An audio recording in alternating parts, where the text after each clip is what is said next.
स्वागत है आप सभी का। तो आज हम स्टार्ट करेंगे सामान्य अध्ययन भारतीय अर्थव्यवस्था, कृषि, वाणिज्य एवं व्यापार, जनसंख्या व नगरीकरण अध्यायवार सॉल्व पेपर हैं प्रीवियस ईयर के, जो कि आपके यूपीपीसीएस एंड आरओ एआरओ समीक्षा अधिकारी, सहायक समीक्षा अधिकारी इसको बोलते हैं, उसके एग्जाम के लिए काफ़ी महत्वपूर्ण होने वाला है। वॉल्यूम 5 भारतीय अर्थव्यवस्था की बुक है, जिसमें जो है प्रीवियस ईयर के जितने भी क्वेश्चन थे उत्तर प्रदेश लोक सेवा आयोग के द्वारा पूछे गए सभी क्वेश्चनों को इसमें सम्मिलित किया गया है।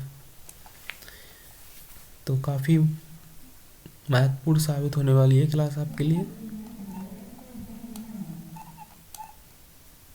फर्स्ट चैप्टर है इसका भारतीय अर्थव्यवस्था की विशेषताएं।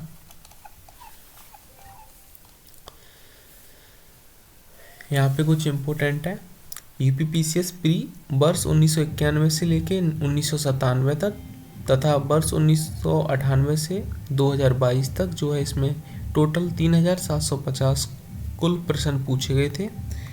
वर्ष 2004 से लेके 2008 और 2015 पुनर्परीक्षा को सम्मिलित किया जाए तो इसमें जो है 450 क्वेश्चनों को जो है सम्मिलित किया गया।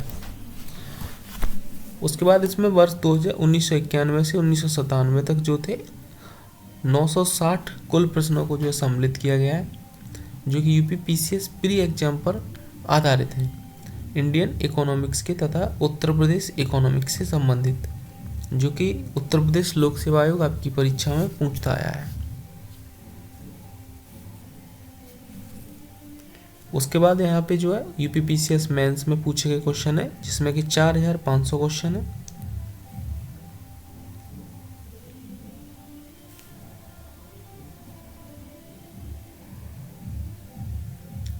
और उसके बाद जो है आरओ एआरओ, और इसको जो पहले हम आयोग जो था पहले यूडीए और एलडीए बोला करता था, जिसका नाम चेंज करके बाद में कर दिया आरओ एआरओ। तो इसमें जो है 2001 में 150 और उसके बाद 2006 में कुल 100। इस प्रकार इसमें जो है 2010 और 2017 उसके बाद जो है इसमें आरओ एआरओ मेंस 2021 तथा 2021 के क्वेश्चन जो है सम्मिलित कर दिए गए हैं।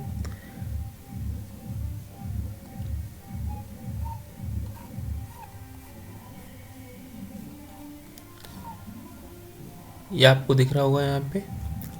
तो इसमें टोटल जो प्रश्नों की श्रृंखला है वो यहाँ पे 30,907 प्रश्न है, और इससे बाहर आपका जो है एग्जाम में एक भी क्वेश्चन नहीं जाएगा।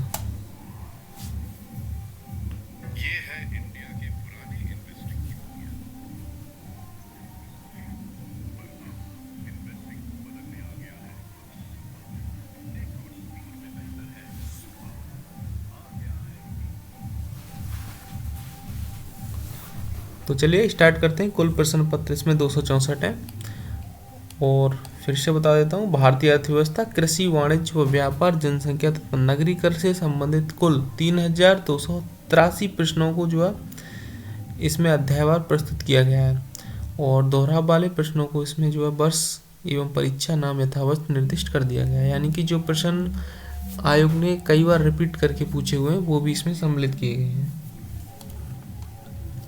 भारतीय अर्थव्यवस्था फर्स्ट चैप्टर है, जहाँ से अब तक पूछे गए क्वेश्चन है। भारत ने मिश्रित अर्थव्यवस्था की अवधारणा को निम्नलिखित में से किसके अंतर्गत स्वीकार किया है? तो ये स्वीकार किया है भारत ने जो है द्वितीय पंचवर्षीय योजना में। UPPCS ACF FRO mains exam 2021 में पूछा गया था क्वेश्चन ये। भारत में मिश्रित अर्थव्यवस्था की अवधारणा को द्वितीय पंचवर्षीय योजना के अंतर्गत स्वीकार किया गया। मिश्रित अर्थव्यवस्था से तात्पर्य ऐसी अर्थव्यवस्था से है जिसमें निजी तथा सरकारी दोनों क्षेत्रों का सहअस्तित्व होता है। भारत में नियोजित अर्थव्यवस्था मिश्रित अर्थव्यवस्था पर आधारित है। प्रोफेसर जॉन मेनार्ड कीन्स को जो है मिश्रित अर्थव्यवस्था का जनक माना जाता है। ये क्वेश्चन जो है पीसीएस 2019 के एग्जाम में पूछा गया था।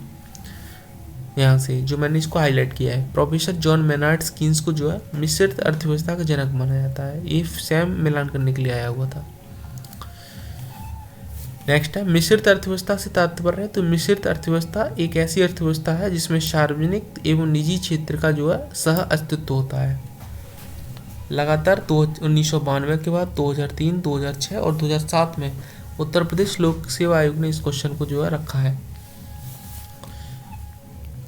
थर्ड क्वेश्चन है, भारतीय अर्थव्यवस्था एक मिश्रित अर्थव्यवस्था है क्योंकि इसमें मिश्रण है।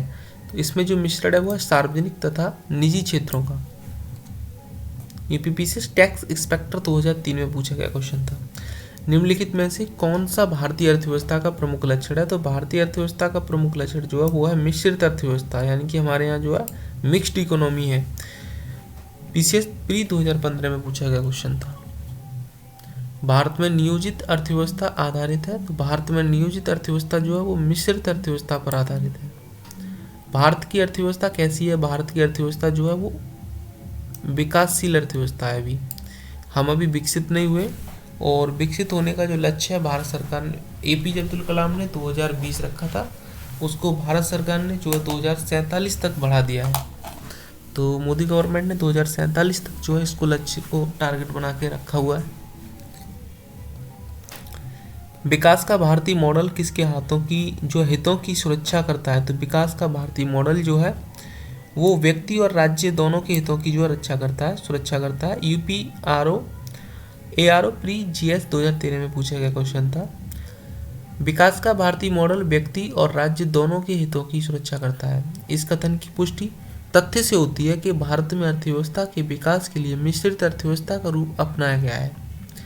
बंद अर्थव्यवस्था, क्लोज्ड इकोनॉमी से आप क्या समझते हैं? तो बंद अर्थव्यवस्था ऐसी अर्थव्यवस्था होती है जिसमें आयात और निर्यात बंद होता है, जैसे कि उत्तर कोरिया की अर्थव्यवस्था या फिर दक्षिण कोरिया की अर्थव्यवस्था।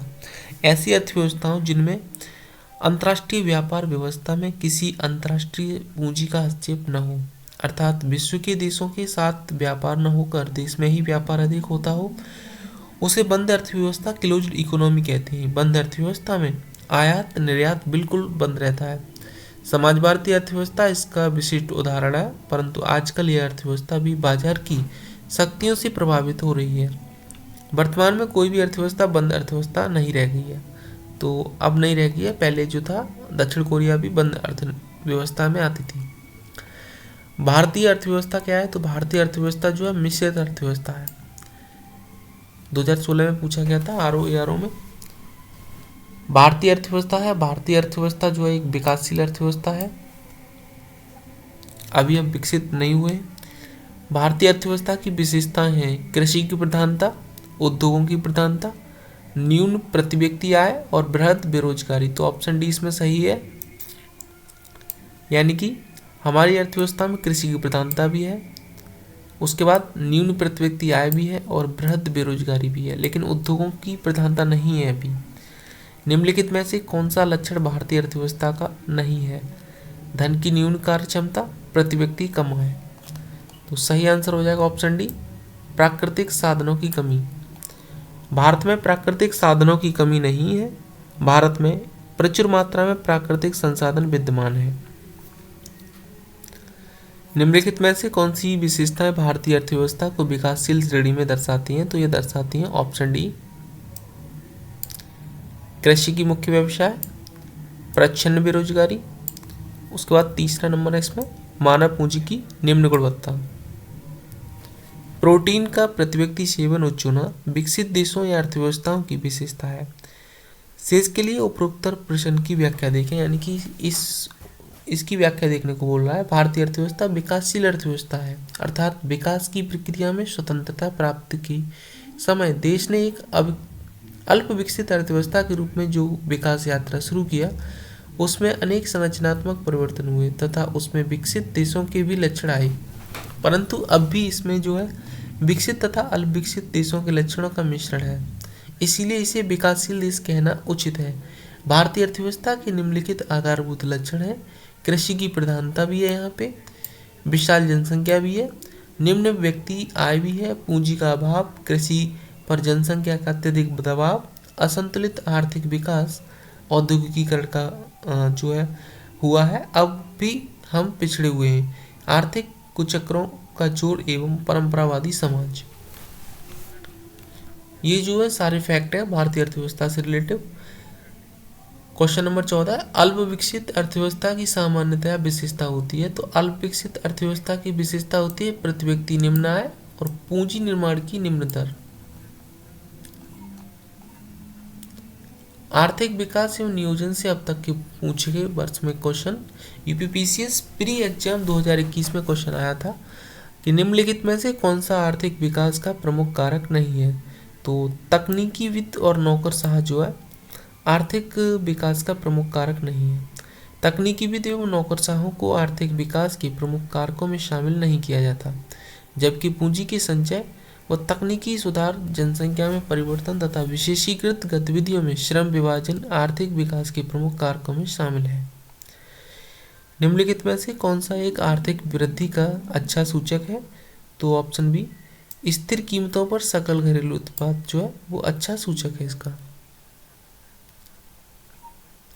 किसी देश के आर्थिक समृद्धि का सबसे उपयुक्त मापदंड है तो उसका प्रति व्यक्ति वास्तविक आय।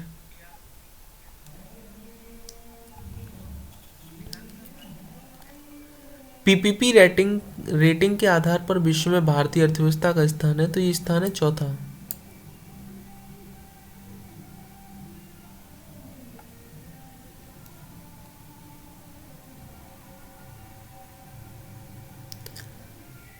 संतुलित विकास से तात्पर्य अर्थव्यवस्था के विभिन्न क्षेत्रों में समान रूप से विकास होता है। ऑप्शन ए इसमें सही है। सूची फर्स्ट को सूची सेकंड से सुमेलित कीजिए तथा नीचे दिए गए सूचियों के नीचे कुट का प्रयोग कर सही उत्तर का चयन कीजिए। तो ऑप्शन डी इसमें सही है। आर्थिक विकास जो है संरचनात्मक परिवर्तन से रिलेटिव है और आर्थिक वृद्धि जो है सकल घरेलू उत्पाद से, संपोषित विकास पर्यावरण और जीवन की गुणवत्ता स्वास्थ्य से रिलेटिव है। आप लोग इसको शेयर कर दीजिए एंड अगर आपने अभी तक जीएसवाई पंकज चैनल को सब्सक्राइब नहीं किया तो आप प्लीज़ सब्सक्राइब जरूर कर लें।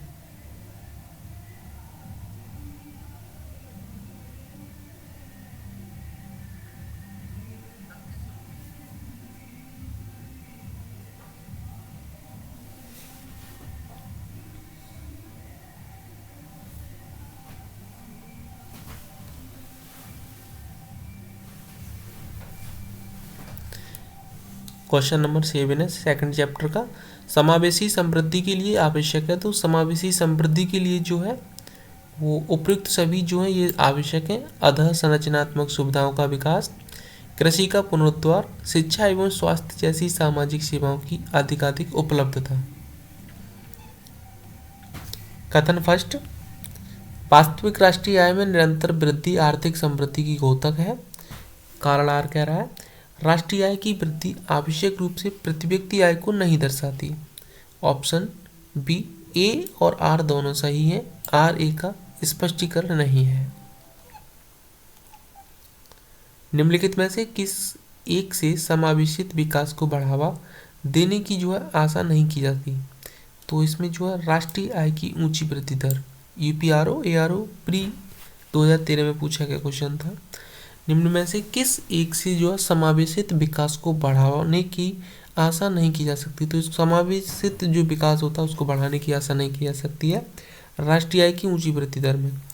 मात्र राष्ट्रीय आय की ऊंची वृद्धि दर से समावेशित विकास को बढ़ाने की आशा नहीं की जा सकती, क्योंकि समावेशित विकास एक तरह से व्यापक बृहद रूप से विकास की अवधारणा है। क्वेश्चन नंबर 10, निम्नलिखित वक्तव्यों पर विचार कीजिए और नीचे दिए गए कुट का सही उत्तर चुनिए। कथन 1, आर्थिक विकास के लिए एक बहुआयामी उपागम की आवश्यकता होती है। कारण आर, वर्तमान में भारत सरकार मुख्यतः सूक्ष्म आर्थिक विषयों पर ध्यान केंद्रित कर रही है। सही आंसर होगा ऑप्शन सी, ए सही है इसका, लेकिन आर जो है वो गलत है। आर्थिक विकास के लिए एक बहुआयामी उपागम की आवश्यकता होती है, यह सत्य है। कारण आर गलत है, क्योंकि भारत सरकार सामान्यतः सभी आर्थिक विषयों पर ध्यान केंद्रित कर रही है, जबकि प्रश्न में मुख्यतः सूक्ष्म आर्थिक विषयों पर ध्यान केंद्रित करने की बात कही गई है। अतः सही उत्तर ऑप्शन सी हो। भारत के संदर्भ में विकास की हिंदू दर का विचार किसने दिया था। तो ये दिया था राजकृष्ण ने। भारत के संदर्भ में विकास की हिंदू दर का विचार जो है प्रोफेसर राजकृष्णा ने वर्ष 1981 में दिया था। प्रोफेसर राजकृष्णा का मानना था कि भारतीय अर्थव्यवस्था निम्न आर्थिक समृद्धि के संतुलन जाल में उलझकर रह गई है, जो कि 3.5 प्रति वर्ष की जो है समृद्धि दर थी। अर्थव्यवस्था की अंतर्निहित अपरिवर्तनीयता का यह सूचक हिंदू जीवन शैली के ही समान थी।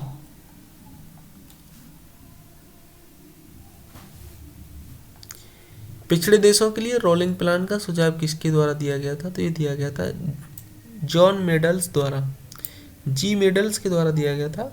आर्थिक दृष्टि से पिछड़े देशों की योजनागत विकास हेतु गुनार मेडल्स द्वारा जो है रोलिंग प्लान अनवरत योजना का सुझाव दिया गया था। भारत में जनता पार्टी सरकार ने 5वीं पंचवर्षीय योजना को एक वर्ष पूर्व समाप्त करके 1 अप्रैल 1978 को रोलिंग प्लान को लागू किया था। इस योजना की अवधि भारत में केवल 1 वर्ष थी और इस योजना का सृजन 1 अप्रैल 1978 से 31 मार्च 1983 तक के लिए किया गया था, परंतु 1980 में जनता पार्टी की सरकार के पतन के साथ ही यह योजना भी समाप्त कर दी गई। तो रोलिंग प्लान जो था वो 5वीं पंचवर्षीय योजना के अंत में आया। अनवरत योजना भारत में लागू की गई थी तो 1978 से 1979 में। नियोजन पूर्वापेक्षित समझा गया है, तो ये समझा गया ऑप्शन डी सभी चारों में। संतुलित सामाजिक आर्थिक विकास के लिए विकास के लाभ समरूप में विस्तृत करने के लिए, आंचलिक विषमताओं को दूर करने पर ध्यान केंद्रित करने के लिए, उपलब्ध संसाधनों के उपयोग को अधिकतम बनाने के लिए। भारत में आर्थिक नियोजन के प्रमुख लक्ष्य निम्नलिखित हैं।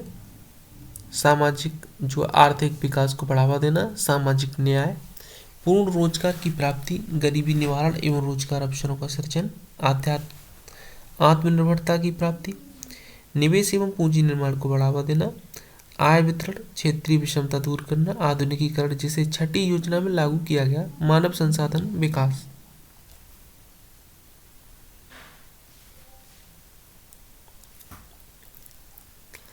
आर्थिक योजना किस में सम्मिलित है? तो आर्थिक योजना जो है समवर्ती सूची में सम्मिलित है। आर्थिक योजना समवर्ती सूची में सम्मिलित है। वर्तमान में इसमें 52 विषय मूलतः 47 थे।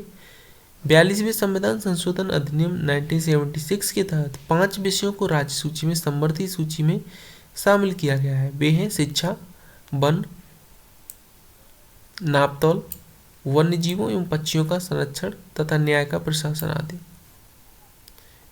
यूपीपीसीएस मेंस 2019 में पूछा गया क्वेश्चन था ये। किस पंचवर्षीय योजना के दौरान जो है खादी एवं ग्राम उद्योग आयोग का गठन किया गया था? तो ये किया गया था द्वितीय पंचवर्षीय योजना के अंतर्गत। यूपीपीसीएस मेंस 2021 में पूछा गया क्वेश्चन था। द्वितीय पंचवर्षीय योजना 1956 से 61 के दौरान खादी एवं ग्रामोद्योग अधिनियम 1956 के तहत खादी एवं ग्रामोद्योग आयोग का गठन 1 जो अप्रैल 1957 में किया गया। इसका मुख्यालय मुंबई में है और इसका उद्देश्य ग्रामीण इलाकों में खादी एवं ग्रामोद्योग की स्थापना, विकास के लिए योजना बनाना, प्रचार करना और सहायता प्रदान करना है। सूची फर्स्ट को सूची सेकंड से मिलान कीजिए तथा नीचे दिए गए सही गुट का जो है चयन कीजिए। इसमें जो है पंचवर्षीय योजना दी गई है और प्रयुक्त विकास का मॉडल। प्रथम पंचवर्षीय योजना जो थी वो किसने दी थी? तो वो दी थी इसमें पीसी महालनोबिस ने। तो देख लेते हैं, गलत आंसर हो जाएगा ये। प्रथम पंचवर्षीय योजना का मॉडल जो है हेरोडोमस मॉडल पे आधारित है। ऑप्शन बी सही है इसका। प्रथम पंचवर्षीय योजना हेरोडोमर मॉडल पे आधारित है। द्वितीय पंचवर्षीय योजना पीसी महालनोबिस मॉडल पे आधारित है। तृतीय पंचवर्षीय योजना जो है ये आधारित है एस चक्रवर्ती मॉडल पे। और चतुर्थ पंचवर्षीय योजना जो आधारित है वो है अशोक रुद्र मॉडल पे। UPPCS RO ARO pre exam 2021 में पूछा गया क्वेश्चन था ये। भारत की छठी पंचवर्षीय योजना में किस पर सर्वाधिक व्यय किया गया था? तो ये किया गया था ऑप्शन डी ऊर्जा पे। भारत में छठी पंचवर्षीय योजना 1 अप्रैल 1980 से 31 मार्च 1985 तक चली। इस योजना में विकास दर का लक्ष्य 5.2% रखा गया तथा प्राप्ति 5.4% रही। इस दौरान प्रति व्यक्ति आय में 3.2% की जो है वृद्धि दर्ज की गई और इस योजना में गरीबी निवारण तथा रोजगार सृजन पर विशेष बल दिया गया। यद्यपि गरीबी निवारण को जो है प्राथमिकता पांचवी फिफ्थ 5 ईयर प्लान में जो थी दी गई थी, परंतु गरीबी हटाओ का नारा छठी पंचवर्षीय योजना में दिया गया था।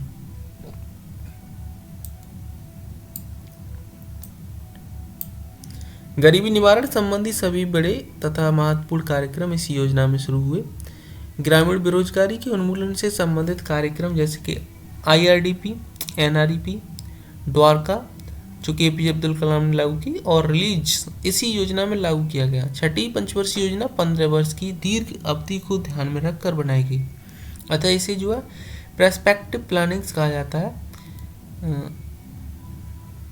उद्योगों के विकास तथा औद्योगिकीकरण की रणनीति किस योजना का अंग थी? तो ये अंग थी द्वितीय पंचवर्षीय योजना का। निम्नलिखित में से किस पंचवर्षीय योजना में भारत की विकास दर सर्वाधिक रही थी? तो ये 8वीं, इसमें जो थी 11वीं पंचवर्षीय योजना में भारत की विकास दर सर्वाधिक रही। इसमें देख लेते हैं हम, 8वीं पंचवर्षीय योजना में जो है विकास दर जो थी वो 6.8% रही, 9वीं पंचवर्षीय में 5.4 और 10वीं पंचवर्षीय में 7.6, 11वीं पंचवर्षीय योजना में 7.8%। उपयुक्त आंकड़ों से स्पष्ट है कि 11वीं पंचवर्षीय योजना में वास्तविक विकास दर सर्वाधिक थी, तो 7.8 थी 11वीं पंचवर्षीय योजना में, जो कि सर्वाधिक थी विकास दर। किस पंचवर्षीय योजना का मुख्य उद्देश्य गरीबी हटाओ ना रखा गया था? तो ये रखा गया था छठी पंचवर्षीय योजना का। इसमें जो है यहाँ पे हमने अभी देखा था, गरीब हटाओ का नारा छठवीं योजना में ही दिया गया था, यहाँ पे ये दे रखा है। लेकिन यद्यपि गरीबी निवारण को जो है प्राथमिकता 5वीं पंचवर्षीय योजना में दी गई थी। इस आधार पे क्वेश्चन का आंसर जो है इसमें जो है पब्लिकेशन और आयोग ने किस पंचवर्षीय योजना का मुख्य उद्देश्य गरीबी हटाओ रखा गया था? तो मुख्य उद्देश्य जो पूछ रहा है तो 5वीं पंचवर्षीय योजना हो जाएगा, क्योंकि 5वीं पंचवर्षीय योजना 1974 से 1979 का मुख्य उद्देश्य गरीबी हटाओ था। पहली बार गरीबी उन्मूलन पर विशेष जोर दिया गया। ओके, गरीबी उन्मूलन का नारा किस पंचवर्षीय योजना में दिया गया था? तो ये दिया गया था 5वीं पंचवर्षीय योजना में।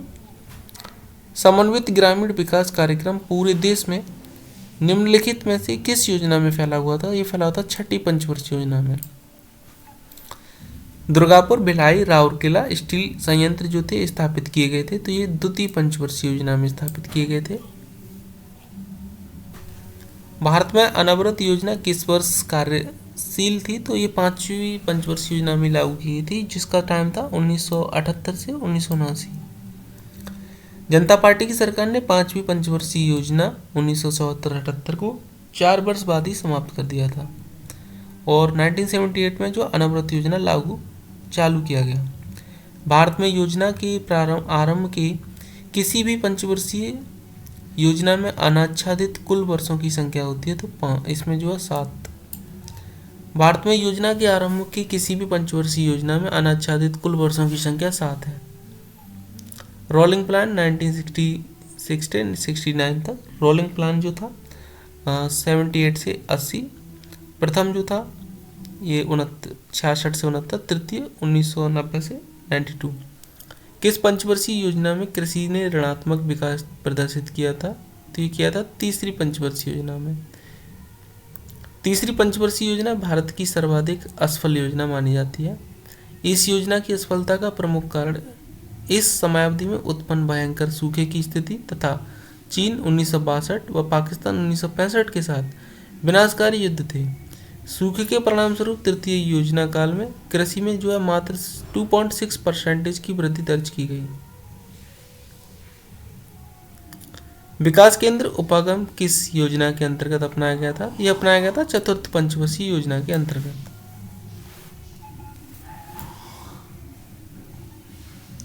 7वीं योजना में IRDP के अंतर्गत रणनीति अपनाई गई थी, तो ये अपनाई थी संपूर्ण परिवार का अंगीकरण। योजना काल में सर्वाधिक समृद्धि दर प्राप्त की गई थी, तो ये की गई थी 10वीं योजना में। यहाँ पे जो है व्याख्या दी गई है, नीचे दिए गई सारणी में स्पष्ट है कि दिए गए विकल्पों में 10वीं पंचवर्षीय योजना सर्वाधिक वृद्धि दर प्राप्त की गई थी।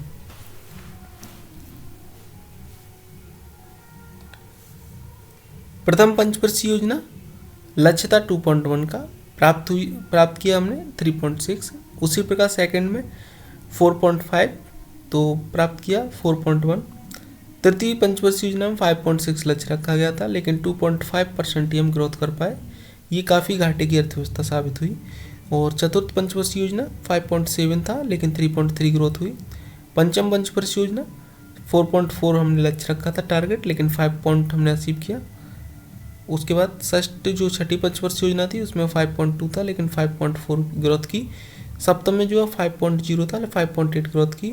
और आठवीं में 5.6 से 6.7 हम हुए। और नौवीं जो थी 6.5 से 5.5, यानी कि ये भी घाटे में गई। 10वीं जो थी उसमें 8 था टारगेट, लेकिन 7.6 हमने अचीव किया। और 11वीं जो थी उसमें 9 हमने टारगेट रखा, 7 अचीव किया। और 12वीं जो थी 2012 से 2017 तक, उसमें 8 जो था लक्ष्य था, लेकिन 6.7 उसको अचीव किया। इस आधार पे जो है 10वीं पंचवर्षीय योजना जो थी वो वृद्धि दर प्राप्त की गई थी।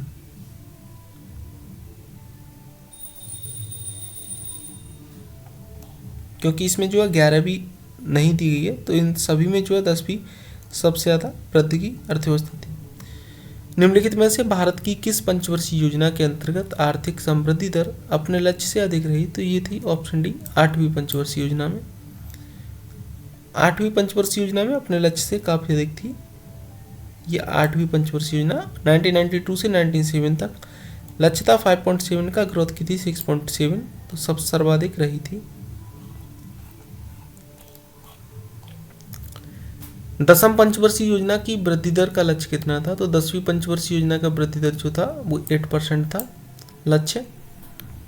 भारत की द्वितीय पंचवर्षीय योजना में निवेश का जो है स्वरूप निर्धारित किया था, तो ये निर्धारित किया था प्रोफेसर पीसी महालनोबिस ने, जिनका हाल ही में निधन हो गया है। भारत का द्वितीय पंचवर्षीय योजना में निवेश का स्वरूप प्रोफेसर पीसी महालनोबिस ने जो है निर्धारित किया था, जो 4 क्षेत्रीय मॉडल पर आधारित थी। इनको जो है पद्म विभूषण से सम्मानित किया गया 2023 में। राष्ट्रीय हॉर्टिकल्चर मिशन किस पंचवर्षीय योजना में आरंभ किया गया था? तो यह आरंभ किया गया था 10वीं पंचवर्षीय योजना में। निम्न में से किस क्षेत्र को 10वीं योजना परिव्यय में सर्वाधिक प्रतिशत आवंटन किया गया था? ये किया गया था ऊर्जा में।